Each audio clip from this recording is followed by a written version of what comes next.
We are here today talking about social emotional behavioral learning at home. We've done like the family engagement Coffee Connect before. So this one is really sharing some resources that you can then share with families and things to send home. And also just that reminder and some talking about like, how do we do this? And how do we encourage our parents to do this as well? So we are social emotional behavioral learning specialists with Nebraska NeMTSS. This is a exciting new, almost fully updated slide. We have hired for Region 4 and Region 5. They will be starting over the summer. So we are excited to get that going. I'm Emily Arkfeld, current social emotional behavioral learning specialist serving Region 5. I will be shifting to Region 2 as we make this transition. So excited for that, and I will let Mackenzie and Jill introduce themselves. Hello, Mackenzie Rydell. I am the SEBL specialist that currently serves Regions 1 and 2, but I am shifting into just Region 1, 4, 5, and 6 in LPS. And I'm Jill Gunther, one of the other social emotional behavioral learning specialists, and I currently serve Regions 3 and 4, and I will be shifting to just serving Region 3, which is ESUs 1, 7, and 8. Thank you both. So as our welcoming inclusion this morning, we are right on the cusp of summer. I think some districts are already out for summer, but we just want to know from you, what do you feel the best part is about summer? So please drop it in the chat or unmute. We like to hear voices as well. So what are you looking forward to? What do you think is the best part of summer?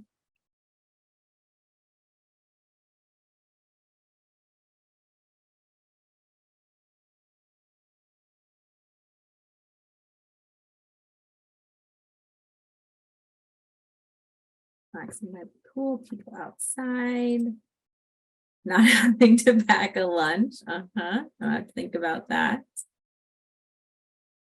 Spending time with our kids, being outside, not feeling rushed and so many deadlines. That came up this morning also, just the schedule, just being a little bit more relaxed.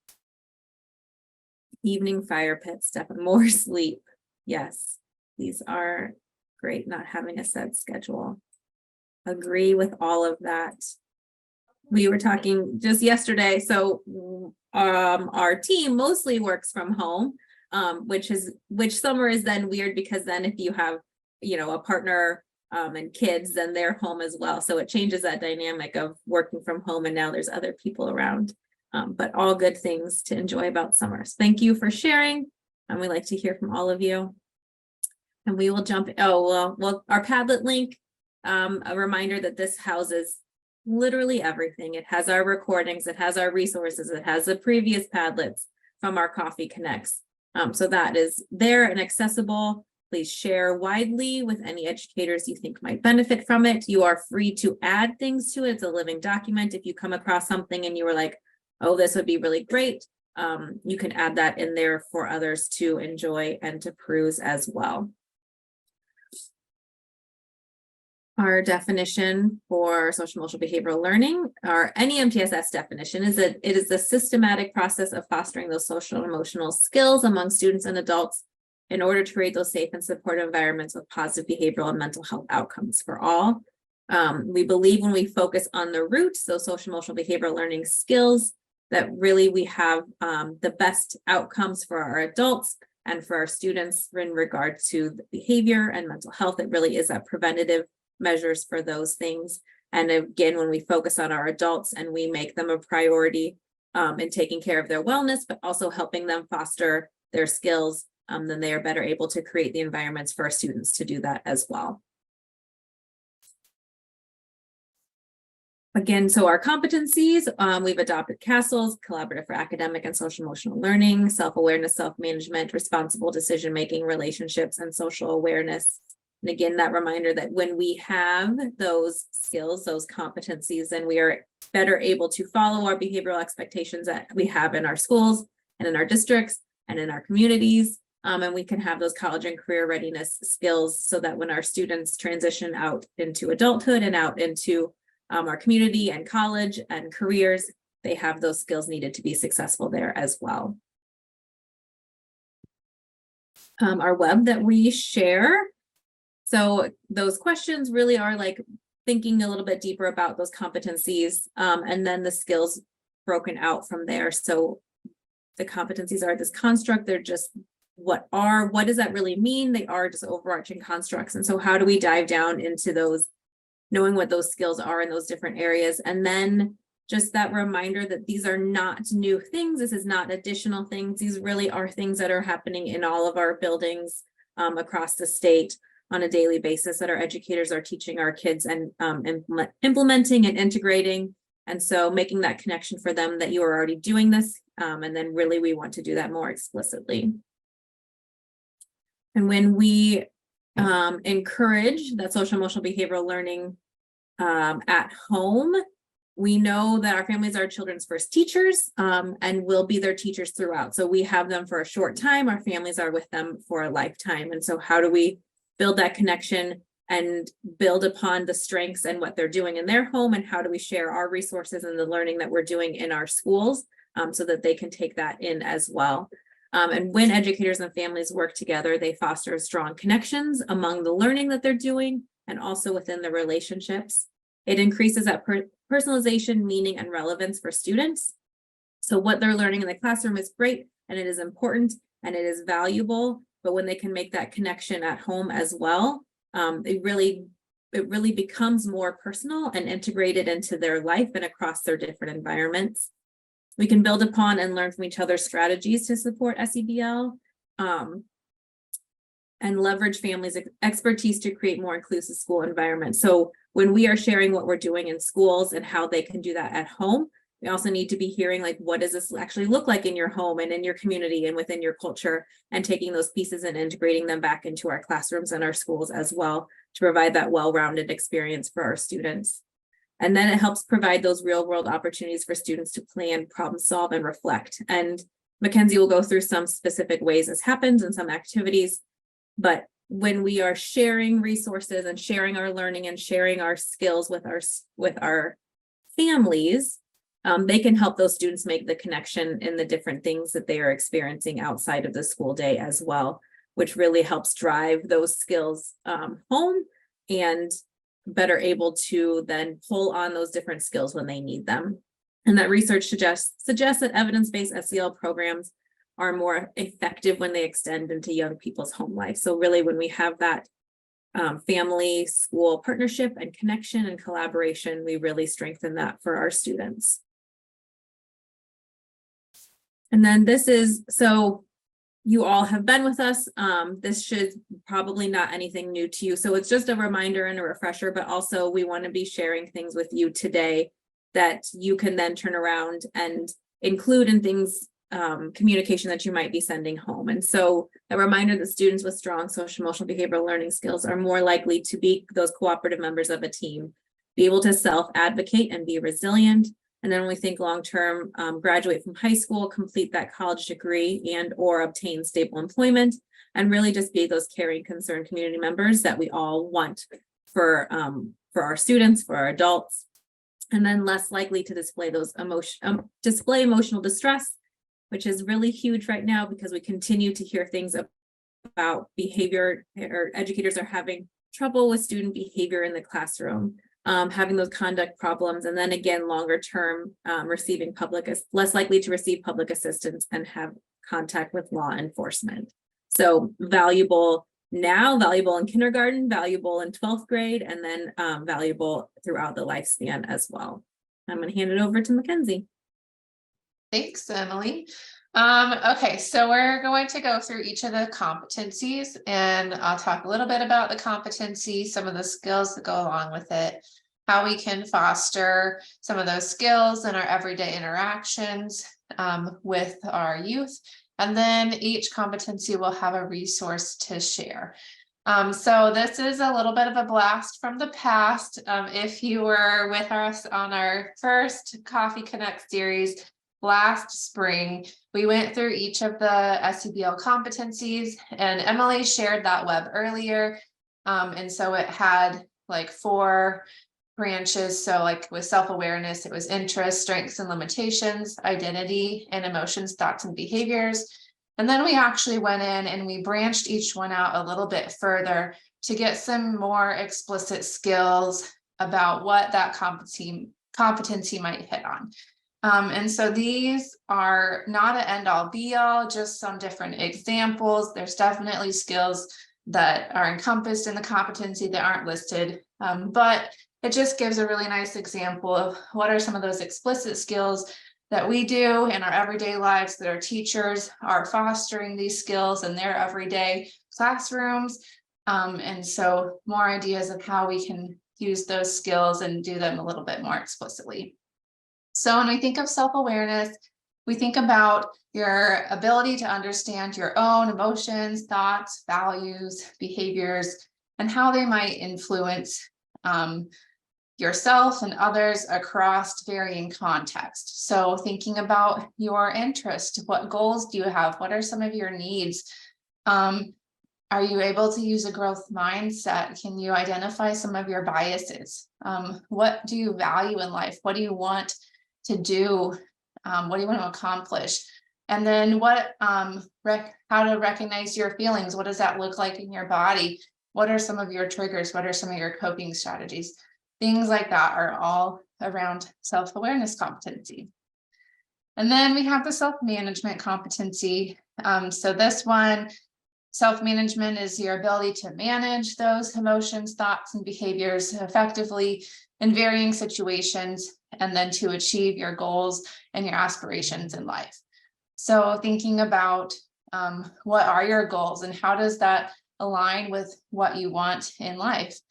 Are you able to recognize the progress that you're making with those? Can you plan and organize, taking initiative, prioritizing things over others based on your needs and your values?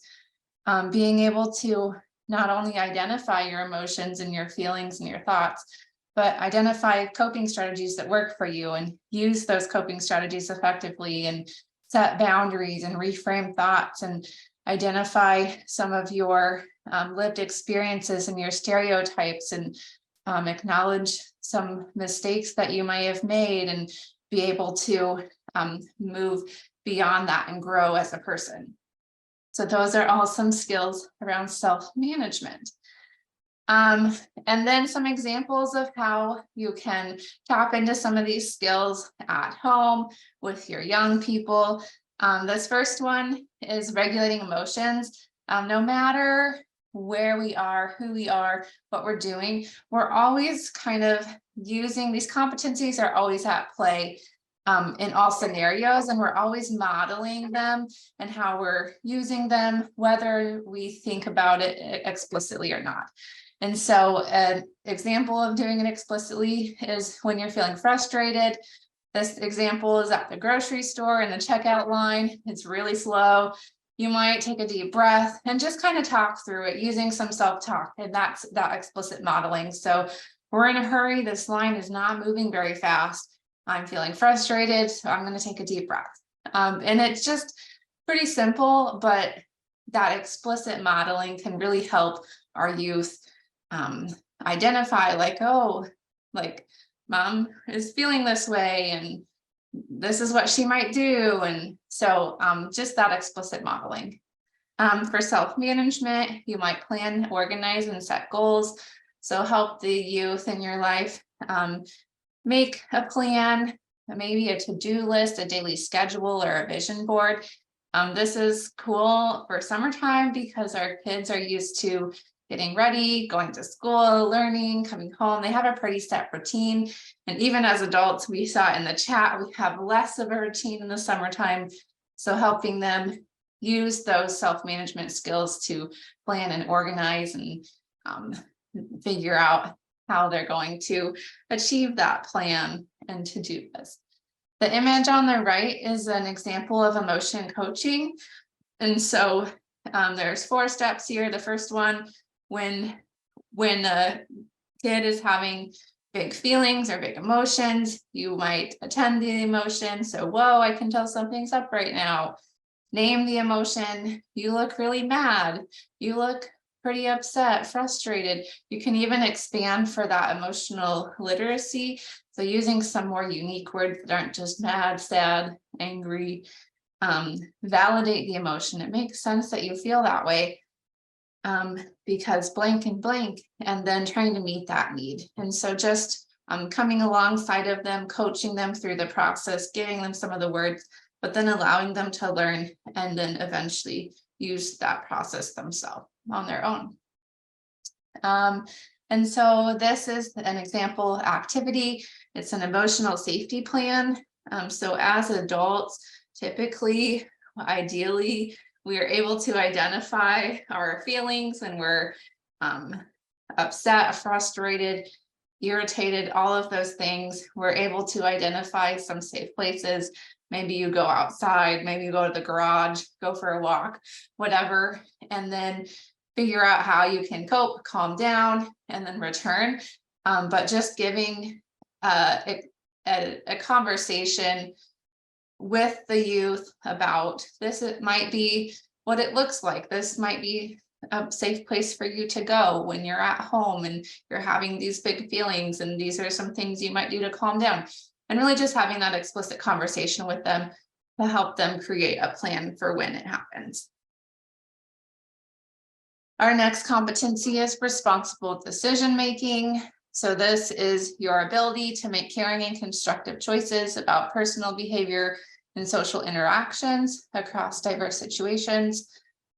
So thinking about analyzing information and facts, being curious and open-minded, problem solving, identifying a problem, thinking critically, identifying different solutions, thinking about pros and cons and consequences of actions, and identifying outcomes or potential outcomes to actions, asking questions, setting boundaries, knowing your limits. These are all things around responsible decision making. So when we're at home, we can model this by explicitly and outwardly problem solving. There are so many things we problem solve throughout the day, whether it just be your computer won't turn on in the morning. What do we do to try to fix that? Who can we contact if whatever we do doesn't work? To problem solving situations with our colleagues or our children or our partners. So an example is just problem solving things that happen in the world around you. So maybe you're playing a game and something doesn't go right. You can help your youth problem solve through that by having a conversation with them and identifying the problem and identifying some of those solutions and pros and cons. And what do you think might happen if we try this instead of that? And just have that, again, explicit conversation. Another example is responsible choices. We threw another grocery store example in here today.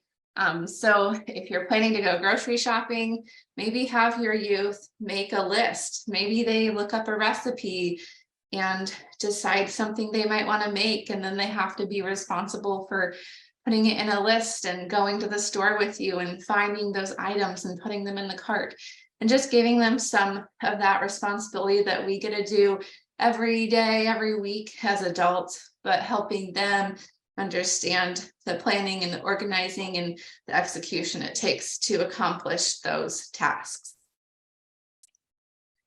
This example here, it's called the PATHS problem solving model. Some schools teach this one, and so I'll go on a little tangent about shared language here. And so this is a parent handout a school made to send home, and that way they're teaching this problem solving process in the school, but they're also giving the parents the opportunity to have that shared language at home. And so if they're problem solving at home, they can use the same language and the same steps. So stop and calm down, identify the problem, identify your feelings, decide on a goal. And so that shared language is really important to not only foster those skills at school, but then at home, but then having parents share, like, what are you doing at home where you might be able to use that same language at school to help get the messages across. So an example in my personal life, I have a 2-year-old, and we taught him to say, go away, and I need space when our dogs get too close. They're big dogs and he's a little kid. And so we're using that language. And so we have worked with the school to talk when we're having some issues at school with people getting too close. We can use that same terminology, go away, I need space. And then he's able to use that skill and that communication both at home and school, and it's the same, and he knows what it means, and we can both build on that skill in all the environments. So this problem solving handout here, just a great example to foster that shared language. If you have a curriculum that uses certain language, sending materials home that use the same language can be really helpful.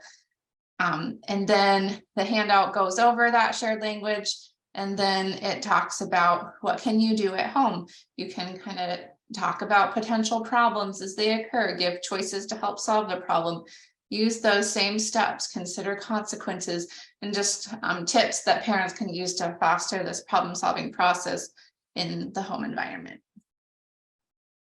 The next one is relationship skills. So your ability to establish and maintain healthy relationships, supportive relationships, in order to effectively navigate various settings, whether that be relationships with people your same age, your peers, with adults, people in different walks of life, different identities, different backgrounds. So we think about teamwork, we think about collaborative problem solving, being able to be flexible and reliable, practice conflict resolution. How do you navigate conflict?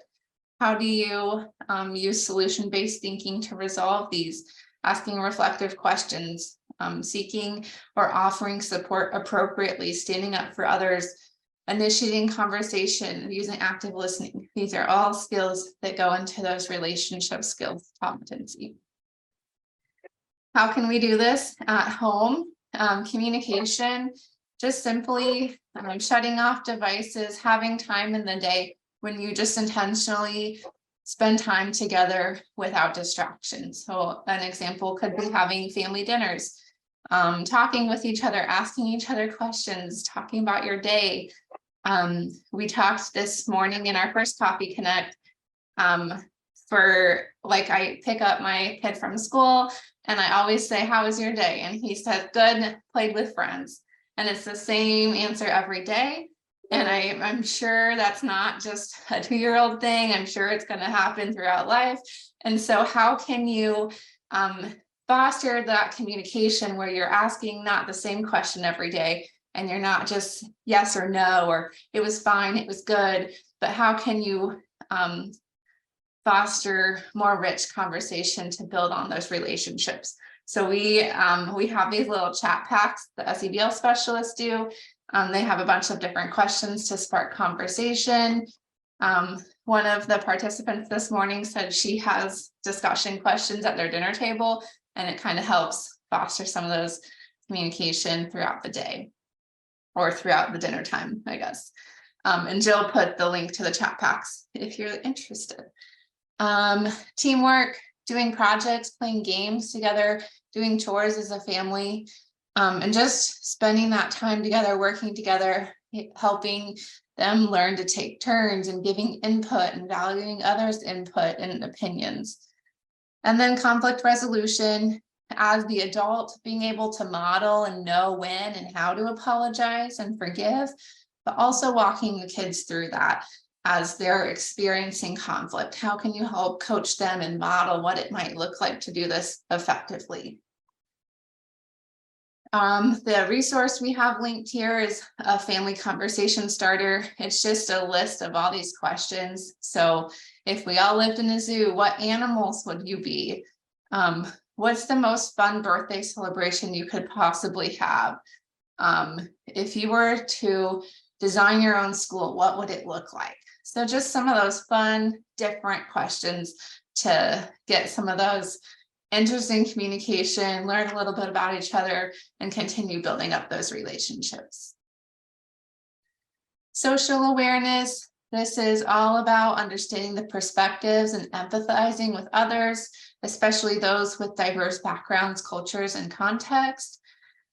So being able to recognize the strengths in others, use reflective listening, create and maintain just and caring communities, treating others fairly, using empathy, expressing gratitude, showing concern for others and their feelings, learning about different cultures, identifying your cultures and how other cultures might be different than yours, and how somebody's lived experience might impact them differently than the way that you've grown up.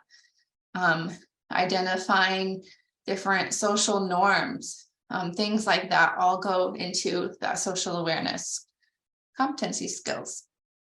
So ways to do this at home, we pulled from that empathy. So being able to model and encourage empathy skills by sharing what you notice about other people's feelings. My friend seemed really sad today because X, Y, and Z. Using picture books is a great example. So identifying facial expressions, body language, maybe the context or the picture, what might this mean with how that person is feeling, or what do you think their experience was? Can you relate to that? Is it different than what you've experienced? Have you ever felt like them in this situation? So just using that book and that story to prompt some of those thoughts and conversation. And then practicing empathetic listening and affirming by saying, I'm so glad you told me, or that feels hard. So using those listening skills and modeling that and really showing your care and concern and empathy. So then ideally they'll learn those skills and then show concern and empathy towards others in their life. And then the example here is service activities. The Do Good Together is where the screenshot came from. There's a bunch of different scenarios. We just picked one, but there's some discussion questions. So what might you expect with this volunteer service activity? Does anything make you nervous? Talking about some things before. You could read some books about service projects or volunteering or certain experiences that you might be doing similar, and then doing a debrief. So how did it go? Did anything make you uncomfortable? What did you learn? What was the most rewarding part? What was challenging? So just a handout to foster some of those questions and those thoughts and those discussions around that social awareness through service activities. The Big Hearted Families link, that one has projects, books, book lists, and printables to do as a family. So some projects are fighting poverty, healing the earth, reading with empathy, sharing kindness, some things like that that you can do as a family to address the issue at hand. And then the Random Acts of Kindness link there, that's for their Kindness at Home program. So you actually sign up for it and they email you monthly some activities that you can do with families. It has discussion topics and journal prompts, and it's emailed to you every week. And it's just a cool way to foster some of that family time together where you're practicing kindness. So that wraps up those 5 competencies, and Jill's going to bring it home today. Perfect. Thanks, Mackenzie. I love that Random Acts of Kindness site. In addition to that, there's just so many other great tools and resources on that site as well. If you guys have been with us in the past, we have shared their Random Acts of Kindness calendars. These are just a few other activities, not necessarily broken down by competency. So but ones that can address all of those social emotional behavioral learning skills and are just great tools and resources to be able to share with families and caregivers, especially over those summer months, so they can continue to work on those skills, work on that generalization, but obviously also all throughout the year. So here you guys will see just in the middle, the happiness calendar. So very similar to those Random Acts of Kindness calendars. We've also shared these before, but so many great ways to target some of those skills, maybe even encourage families to print those calendars off over those summer months. Maybe there's an incentive for the students to complete so many activities when they come back in the fall, but just a lot of great different ways to be able to target some of those skills.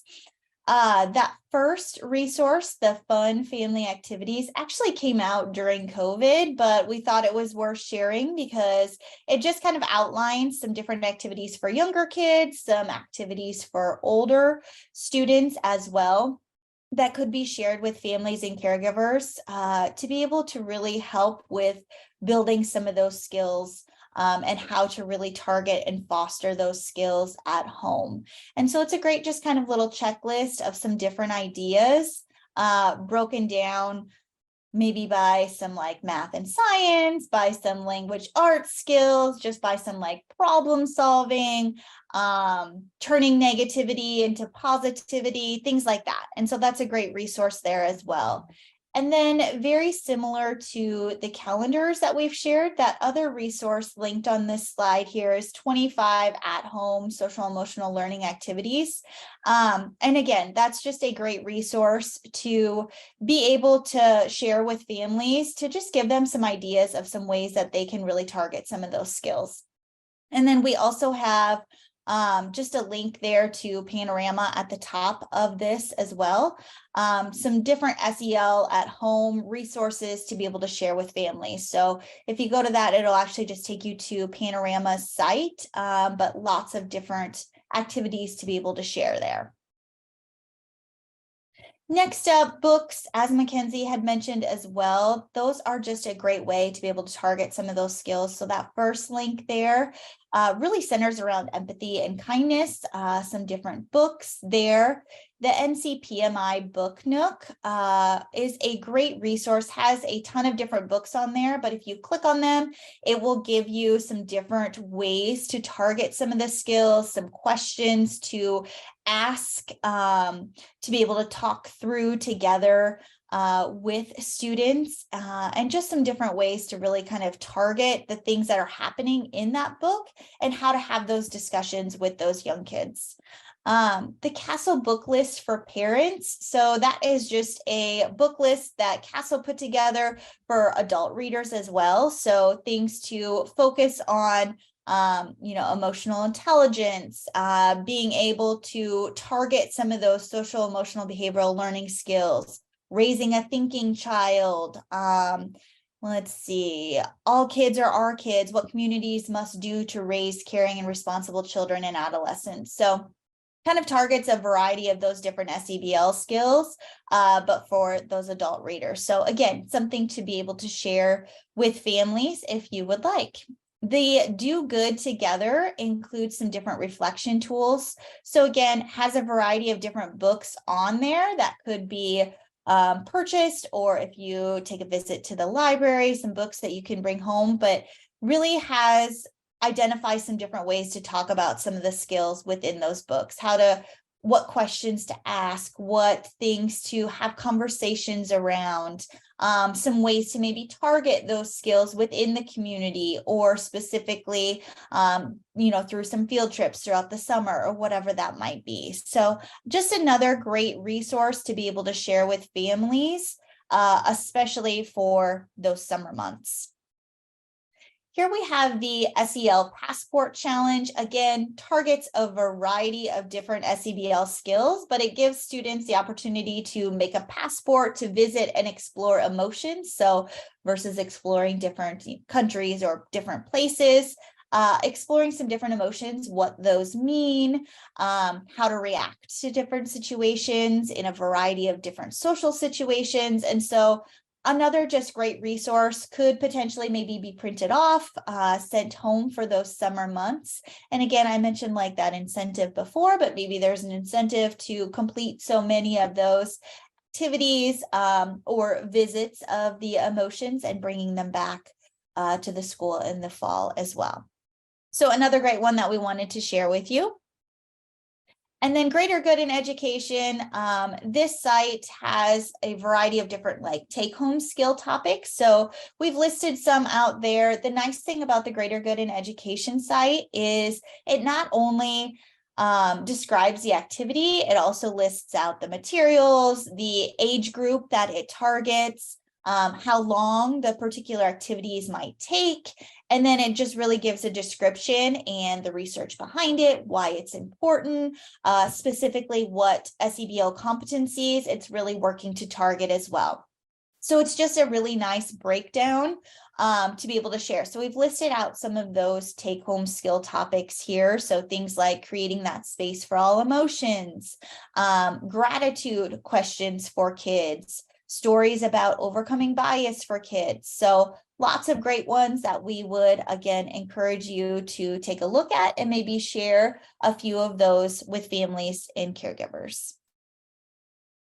And then here, just a great way, a great reminder to reinforce those just teachable moments, right? And just really modeling that for our parents and caregivers as well, giving them those explicit examples of how to model those types of things at home for our students. So again, we can continue to generalize and really work on those skills in a variety of different settings. So those teachable moments, naming what the children are doing well, and then also making an effort when maybe we as the adults didn't do a great job modeling or doing what we had hoped we would do in those particular situations. So some specific examples here. I noticed you practicing your calm down strategies after the argument that you had with your sister. So maybe you have really been working on identifying what those calm down strategies are. Maybe it's practicing some different breathing techniques and things like that, but really calling that out and being explicit with that modeling and using that language. Another example, I wasn't a very empathetic listener earlier when you were sharing your feelings. Can we try that again? I really want to be a better listener. So again, saying, hey, I wasn't the greatest model. I didn't do a good job. Can we try that again? I'm going to be a better listener. I'm going to be more empathetic. And so just some ways to really kind of call out working on those skills and just being that positive model as well. This is an SEBL parent handout. So we had made this previously, but wanted to share this with you as a resource again that could be shared with families, either the whole resource, just pieces of it. It breaks down what is social emotional behavioral learning, why is it important, identifies what those competencies are, and then just a few examples of how to really target those competencies as they're broken down. So things that you can do at home, in addition to some of the different activities that Mackenzie shared throughout here as well. And then this castle, 10 things you can do at home. This is just another great tool, a great resource to be able to share with families, to give them some ideas of, hey, these are some ways that I can really target some of those skills. These are some ways that we can have some conversations about that. But this is just a great one to be able to share as well. So talking about being willing to apologize, asking questions that really target those problem solving skills and encouraging students to really use those steps to problem solving as well. This comes from Panorama. So if you're looking for different ways to share some of these resources with families, with caregivers, maybe it's you put together a newsletter or if you have a website. This comes from Panorama and is just a ton of just fun backgrounds that are ready-made where you could link on the resources or the tools that you're sharing to these little backgrounds. So just kind of a fun way to do that. So we wanted to share that with you if you're looking for a particular way to share some of these resources that we have linked in the slides. And then that brings us to just some reminders, some upcoming learning opportunities. So we do not have a Coffee Connect the month of June, but we will be starting back up in July. So July 19th is that date. And we only have the one time in July. So not two different times, but we will be with you guys from 8:30 to 9:30 on July 19th. And then we have the registration link. And then I believe Emily just put it in the chat as well. So hopefully you'll be able to join us. And then just some save the dates for your calendar. If you want to jot these down, we will be getting out the topics and the registration link soon for our fall dates. But make sure and make a note of those dates for the upcoming school year. And then we have coming up in October, our Nebraska NeMTSS Summit. So there's a call for proposals. I believe that closes on June 2nd. So transformations through coherence. So if you are wanting to submit a proposal, we also have the registration information linked on this slide as well. So you can go there for more information or scan that QR code there. These are some great resources that come from our Nebraska NeMTSS regional leads. So evidence-based strategy series. So we always like to share this as well. Just a great series to be able to watch, goes through crash course on each of those pieces there. So we would encourage you guys to check that out.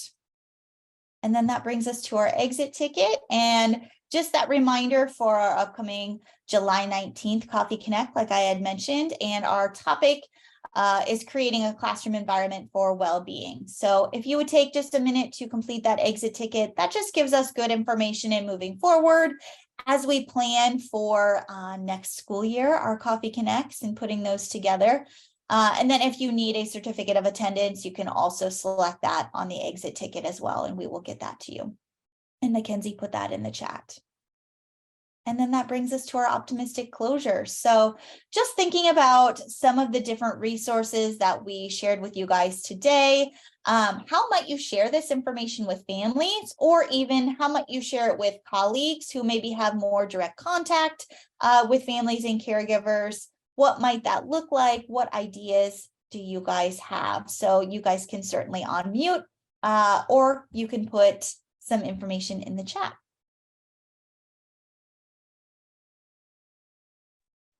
I happen to have a couple emails ready to send just from meetings that we've had with parents in the last week, that I'm thinking oh my gosh, these are great resources for them. So I already have that idea, but I think there's just a lot there. So that's awesome that you guys put this all together for us.